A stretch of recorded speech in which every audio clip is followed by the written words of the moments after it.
guys, welcome back to our channel. So for today's brand new video, we're gonna be talking about the relationship between language and culture. So here I have with me the three students from Pamatasan ng Luzon, Valenzuela to discuss further the relationship between culture and language. So once again, I have with me Miss Daphne Aberde. So she will going to discuss about the relationship between language and cultures. And mag-hi ka naman sa ating manonood. So the next one we have here is Daniela Chavez. So she will be discussing about the language education. Say hi, how are you? And of course, lastly but not the least, we have here Mr. Daniel Balimbing to discuss language policy. So yung unang katanungan ko sa iyo ay eto, is there any relationship between language and culture? If so, how they are connected with each other? So, in line with that, Tito Da, hindi ako pwedeng maging subjective eh. So, I should be more objective in presenting the relationship between the two. And I would quote what Sabir said that there is no possible knowledge about the two or understanding of the two and the relationship kung hindi mo alam kung ano yung language and culture. So, when it comes to the relationship, Wardo 2002 presented 3 claims kung paano natin masasabi may relationship yung culture and language. So the first thing is that language determines the way we think and we act. For the sake lang ng ating manonood, no, bilang lahat naman tayo ay language users, pwede ka ba magbigay ng ilang halimbawa para mas maintindihan ng manonood kung ano ba talaga yung relationship ng language at culture? So yun, after presenting the 3 claims to that, yung first claim kasi natin will be further elaborated in this way. So, language determines the way we think and the way we act. So, for example, the Hanunood tribe sa bansa natin, they have these colors, white, black, green, and red to determine the lightness, the darkness, the wetness, and the dryness. So, that colors shape the way they view the world. And that language also controls the movements and the daily living na ginagawa nila. So, for the second naman, language reflects culture, ganun din siya, but in the way na yung language yung ginagamit natin to express our thoughts. Halimbawa, yung sa Pilipinas, meron tayong bahaw, meron tayong tutong. That's our culture. Kasi nag-reflect ko na sa Pilipinas, meron tayong concept ng iba't ibang bigas or kanin. While in America naman, they only have rice for the term ng bigas and kanin. So, for the last naman, there is no little relationship or kung meron man, little nga lang siya or no relationship at all. Kasi naniniwala naman si Wardo na kaya mag-stand alone ng culture without language and kaya mag-stand alone ng language without culture. Thank you so much, Miss Daphne Aberde.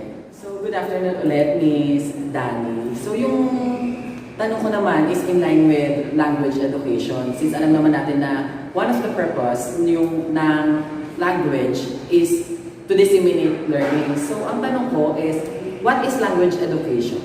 So, language education, nagre-refer to sa acquiring or ito yung learning or acquiring ng second language or ng other language. Wherein it is also a branch of applied linguistics and may four main focus to. Pero dito sa pinag-uusapan natin, ang pinaka-focus ng language education is yung pag-acquire ng competency in which kailangan, hindi lang mga isang bata, hindi naman totally agad na masasabi na ang kailangan is linguistic competence lang when it comes to language because we also need to understand, especially ng mga students, na ang language at ang culture ay may relationship because minsan, ibig sabihin ng isang language from another language is nagkakaiba-iba. Yes. So, kailangan talaga na malaman ng mga estudyante na ang language at ang culture ay may relationship. So, good morning ulit, Mr. Daniel Balimbing. So, in line with language education, syempre papasok na rin dito yung language policy. So, would you mind to further explain to us what is language policy? So, ayun nga, sabi nga, ang language policy dapat ini-implement siya as a curriculum para sa mga language programs. Sinasabi dito na dapat, as a foreign teacher ng isang language, dapat meron kang experience or knowledge dun sa target culture ng tuturuan ng estudyante. For example, I'm a native English speaker and I will teach Mandarin and I will teach English sa isang Chinese student. dapat meron akong prior knowledge or experience dun sa Chinese culture and then sa Chinese language para, for example, para madali ko siyang may connect dun sa language na ituturo ko.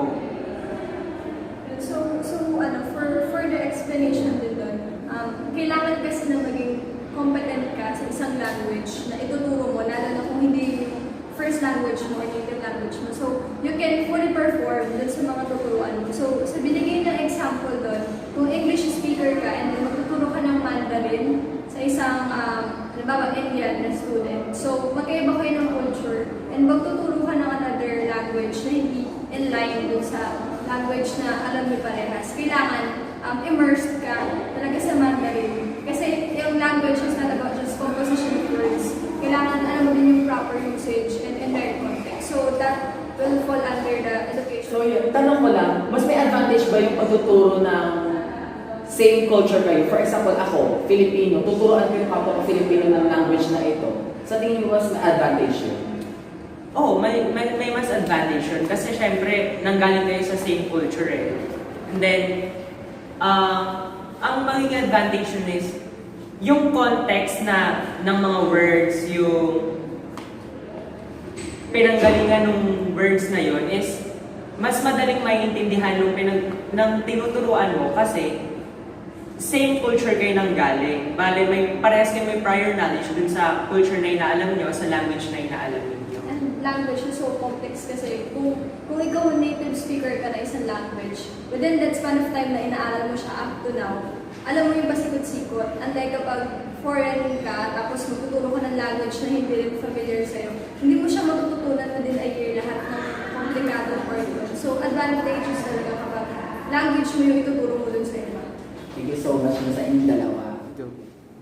So, ayun nga mga kapwa, since na pag-aralan na natin yung relationship between language and culture, we can say that there is no definite relationship between language and culture, pero meron silang connection.